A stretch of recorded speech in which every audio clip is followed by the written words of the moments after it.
ব্যারাকপুর শিল্পাঞ্চলে বিজেপিতে ভাঙন। সোমবার বীজপুর বিধানসভার অন্তর্গত মঙ্গলদ্বীপ ভবনে বীজপুরের বিধায়ক সুবোধ অধিকারীর হাত ধরে বিজেপি থেকে তৃণমূলে যোগদান করলেন বীজপুরের প্রায় শতাধিক বিজেপি কর্মী সমর্থক। বিজেপি সক্রিয় কর্মী আমাদের তৃণমূল কংগ্রেসের পরিবারে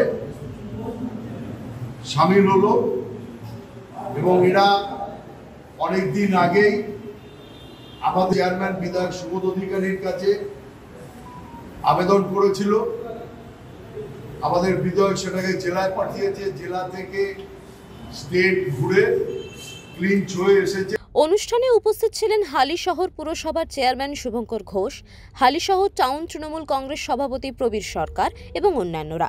বীজপুরের বিধায়ক বলেন, যারা অশান্ত করার চেষ্টা করবে তারা নিশ্চয়ই মনে করছে কি তার কাছে অর্জুনের কাছে কেউ রাজনীতি করে নেতা হয়নি আর কেউ ব্যবসা করে ব্যবসায়ী হয়নি।